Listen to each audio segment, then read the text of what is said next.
बच्चों नमस्कार। आज हम 7वीं कक्षा के बाल महाभारत का पाठ भीम पढ़ेंगे। पांचों पांडव तथा धृतराष्ट्र के सौपुत्र जो कौरव कहलाते थे, हस्तिनापुर में साथ साथ रहने लगे। खेलकूद, हंसी मजाक सब में वे साथ ही रहते थे। शरीर बल में पांडु का पुत्र भीम सबसे बढ़कर था। खेलों में वह दुर्योधन और उसके भाइयों को खूब तंग किया करता। यद्यपि भीम के मन में किसी से बैर नहीं रखता था और बचपन के जोश के कारण ही ऐसा करता था, फिर भी दुर्योधन तथा उसके भाइयों के मन में भीम के प्रति द्वेष भाव यानी जलन बढ़ने लगी। इधर सभी बालक उचित समय आने पर गुरु कृपाचार्य से अस्त्र विद्या के साथ साथ अन्य विद्याएं भी सीखने लगे। विद्या सीखने में भी पांडव कौरवों से आगे ही रहते थे। इससे कौरव और खींचने लगे। दुर्योधन पांडवों को हर प्रकार से नीचा दिखाने का प्रयत्न करता रहता था। भीम से तो उसकी जरा भी नहीं पटती थी। एक बार सब कौरवों ने आपस में सलाह करके यह निश्चय किया कि भीम को गंगा में डुबोकर मार डाला जाए और उसके मरने पर युधिष्ठिर, अर्जुन आदि को कैद करके बंदी बना लिया जाए। दुर्योधन ने सोचा कि ऐसा करने से सारे राज्य पर उनका अधिकार हो जाएगा। एक दिन दुर्योधन ने धूमधाम से जल क्रीड़ा का प्रबंध किया।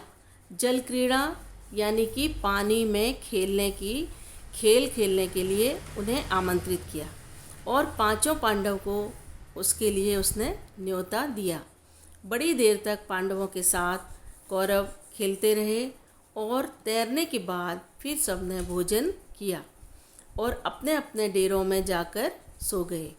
दुर्योधन ने छल से भीम के भोजन में विष मिला दिया था। सब लोग खूब खेले तैरे थे, सो थक थकाकर सो गए। भीम को विष के कारण गहरा नशा हो गया था। वह डेरे पर भी न पहुंच पाया और नशे में चूर होकर गंगा नदी के किनारे रेत में ही गिर गया। उसी हालत में दुर्योधन ने लताओं से उसके हाथ पैर बांधकर उसे गंगा में बहा दिया। लताओं से जकड़ा हुआ भीम का शरीर गंगा की धारा में बहता हुआ बहुत दूर तक निकल गया।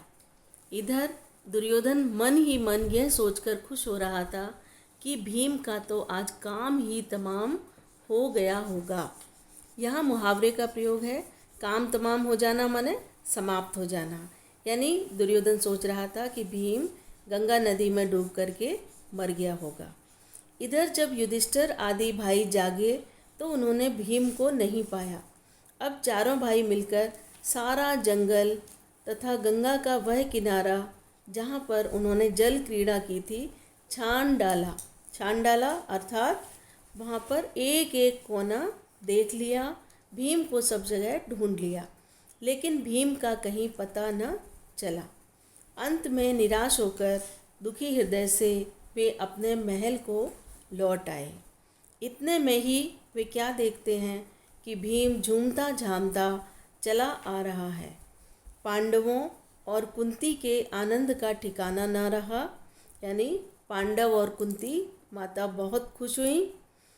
युधिष्ठिर, कुंती आदि ने भीम को गले से लगा लिया, परंतु यह सब हाल देखकर कुंती को बहुत चिंता हुई। उन्होंने विदुर को बुला भेजा और अकेले में उनसे बोली, दुष्ट दुर्योधन जरूर कोई न कोई चाल चल रहा है। राज्य के लोभ से वह भीम को मार डालना चाहता है। मुझे इसकी चिंता हो रही है। राजनीति कुशल विदुर कुंती को समझाते हुए बोले, तुम्हारा कहना सही है, परंतु कुशल इसी में है कि इस बात को अपने तक ही रखो। प्रकट रूप से दुर्योधन की निंदा कदापि न करना, अर्थात कभी भी नहीं करना, नहीं तो इससे उसका द्वेष और बढ़ेगा। इस घटना से भीम बहुत उत्तेजित हो गया था। उसने समझाते हुए युधिष्ठिर ने कहा, भाई अभी समय नहीं आया है, तुम्हें अपने आप को संभालना होगा। इस समय तो हम पांचों भाइयों को यही करना है कि किसी प्रकार से एक दूसरे की रक्षा करते हुए बचे रहें। भीम के वापस आ जाने पर दुर्योधन को बड़ा आश्चर्य हुआ। उसका हृदय और जलने लगा।